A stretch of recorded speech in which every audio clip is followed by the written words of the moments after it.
ورتل القرآن ترتيلا te janga qur'ana e deggundiral sesa taw ina labti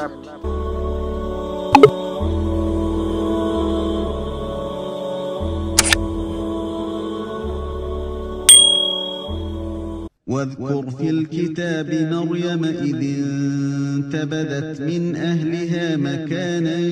شرقيا jang nder deftere nde ko yowiti e Maryam tuma nde o woɗɗitino koreji makko faade to nokkure funnaange فاتخذت من دونهم حجابا فأرسلنا إليها روحنا فتمثل لها بشرا سويا o waɗi hakkunde makko e maɓɓe heɗɗawo tan min nuldi faade to makko fittandu amen jibril tan o nandi danimo e ɓandiyanki ɓotindiɗo qalat inni a'udhu birrahmani minka in kunta taqiya o wi min miɗo moolo jurum deero o e ma so tawi a laatima kulɗo Allah qala innama أنا رسول ربك لأهب لك غلاما زكيا o wi min komi nulaaɗo joomi ngam mi rokkuma ɓinguel gorel laaɓngel qalat anna yakunu li gulamu walam yamsasni basharun walam aku baghiya o wi hono no laatira noon toomi ɓinguel gorel tawi ɓandiyanki meeɗa memdemi te mi wona bewɗo borjuɗo qala kadhalika qala rabbuki huwa alayya hayyinun walinaj'alahu آية للناس ورحمة منا وكان أمرا مقضيا o wi ko hono noon ɗum ina newiɗo makko e beele amin mbaɗamo maande wonande yimɓe e yurmede iwde to amen te ɗum woni fiyaku ñawaɗo فحملته فانتبذت به مكانا قصيا tan o sowingel tan o jonci doyi e maggel nokku lobbiniɗo فأجاءها المخاض إلى جذع النخلة قالت يا ليتني مت قبل هذا وكنت نسيا منسيا tan ngarwere ari e makko to foobre lewre tamarowi o wi hanino tawi mi mayino ko adi ɗum ɗo mi wona yejjitere yejjitande fanadaha min tahtiha alla tahzani qad ja'ala rabbuki tahtaki sariya tan o noddimo iwrude to les makko eno koto sunu e jaati joome waɗi les ma ilol wa huzzi ilayki bijid'i النخلة تساقط عليك رطبا جنيا te yisɓin fooɓre lewre nde tamarowiki ma teɓɓito faade e ma bagge ɓenduɗe fakuli washrabi wa qarri aynan fa imma tarayinna min albashari ahadan faquli نذرت للرحمن صوما فقولي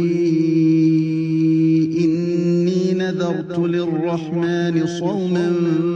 فلن أكلم اليوم إنسيا wadde ñaam e yar te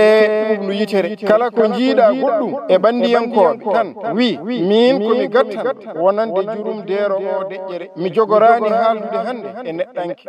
fa atat bihi qawmaha tahmiluhu qalu ya maryamu laqad ji'ti shay'an fariya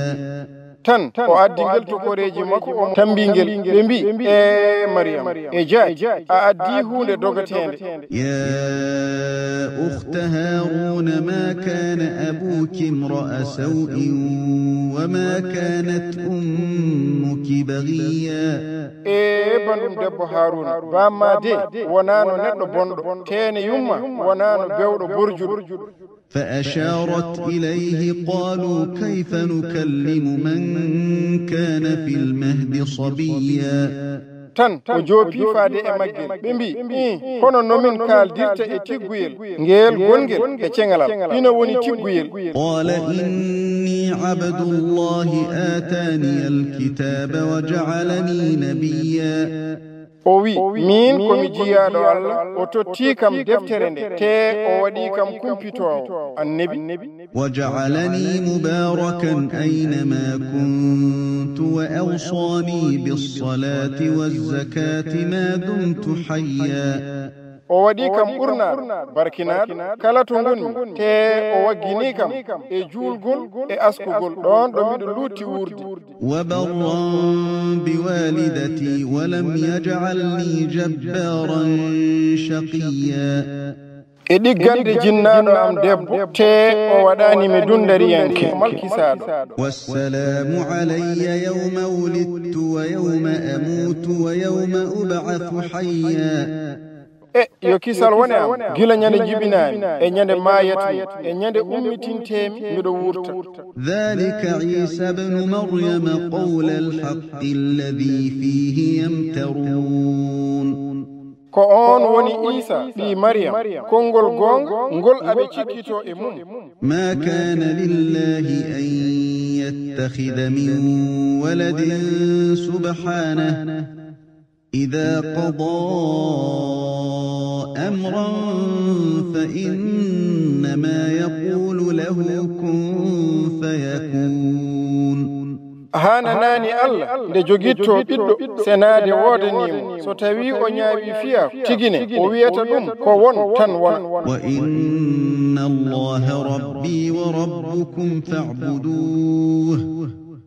هذا صراط مستقيم etigine Allah woni joomam e joomam wadde ndewem ɗum ko laawol poccugol فاختلف الأحزاب من بينهم فويل للذين كفروا من مشهد يوم عظيم tan pelle ɗe luurdi hakkunde mumen nden woy heege wonande ɓeen yedduɓe e ceedogol mumen ñalaande mawnde أسمع بهم وأبصر يوم يأتوننا لكن الظالمون اليوم في ضلال مبين